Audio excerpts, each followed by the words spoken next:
begin this week with some sad news. Just a few days after a lawyer for President Donald Trump had his home and office raided by the FBI, the Vermont GOP decided it would be the perfect time to embrace President Trump's slogan. This would be hilarious if it wasn't just so damn sad. Now, this, of course, was sent out on the same day Governor Scott signed 3 historic gun bills into law, and it's strange because I do not understand how anyone can pretend that this is a liberal versus conservative or Democrat versus Republican issue. There are clearly people on both sides of the aisle on both sides of this debate. Take, for example, Senator and 1970s male grooming revivalist John Rodgers. He's a Democrat and also happens to be one of the most vocal opponents of gun control in the State House. In fact, he's considering running for governor to try and capitalize on voters who feel betrayed by Governor Scott's sudden change of heart when it comes to new gun laws. And despite what was being shouted at him at the State House, Governor Scott is still a Republican. So quit pretending this is a partisan issue. All you're accomplishing is sowing the seeds of division. Speaking of sowing seeds, I want to talk about trees this week because trees have been making a lot of headlines lately, and there seems to be an inverse relationship between the number of trees getting killed and the amount of attention a story receives. So for example, Burlington City Hall Park. They plan to cut down 34 trees, many of which are said to be in poor health, and this story has received all sorts of attention. Lots of comments on our site, people wrapping duct tape around trees, having mock funerals, you name it. Now consider Cambrian Rise, which is said to be the largest housing development project in Burlington history. Somewhere around 10 acres of trees gone. There was some outrage, a few social media posts, but didn't seem to get anywhere near the amount of attention. Granted, that's private land, so what are you going to do? Now consider Camel's Hump. The state plans to log more than 3,500 acres of land over the next 15 years. That's triple the current rate of logging.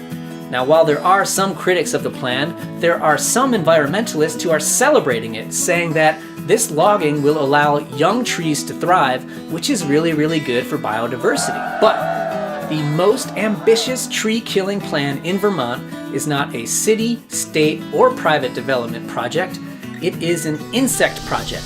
The emerald ash borer is an invasive species of beetle that threatens to kill the more than 30 million ash trees in Vermont. That is 5% of the trees in the entire state. Regardless of where you stand on the aforementioned stories, this is a huge deal, and I don't think we can give it enough attention. To talk about it a little bit more, I've invited an emerald ash borer onto the show. Thank you so much for joining us. I gotta say, I'm not usually a big fan of the Vermont native rhetoric, but you, sir, are not welcome here. No worries. I actually get that a lot. I can imagine. So what brought you to Vermont? Same thing that brought you here, Brian. You know, I'm just trying to live, except my babies kill trees. And Vermont is gorgeous. Yeah, and you've already shown up in like 3 counties. Yeah, and you know what? To be honest, I expected a lot more resistance from you tree-hugging hippies. Okay, so if you don't mind me asking, what can we do to help get rid of you? Good luck. But since Vermont's been so welcoming, here's some good tips. First off, we're lazy AF. We rely on humans to move us around. So definitely don't transport any ash that could be infected. Also, always burn your firewood where you buy it. Makes sense. If you see me and my babies out there, report it immediately to vtinvasives.org. Some signs we've been hanging out one of your trees are woodpecker damage because they love to eat my babies, S-shaped tunnels, and D-shaped exit holes. So what should someone do if they find an infected ash tree on their property? Don't cut it down, unless you know for sure it's dying. If you do cut it down, burn it to make sure you kill us all. Wait, what? Why did I tell you that? Is that all? Plant ash trees as much as possible, because you're going to want to keep them around for as long as you can, until you figure out how to get rid of us. That's actually really helpful, and thank you for joining us. Good luck, Vermont. For more information on the emerald ash borer and what you can do to help, go to vtinvasives.org/EAB for emerald ash borer.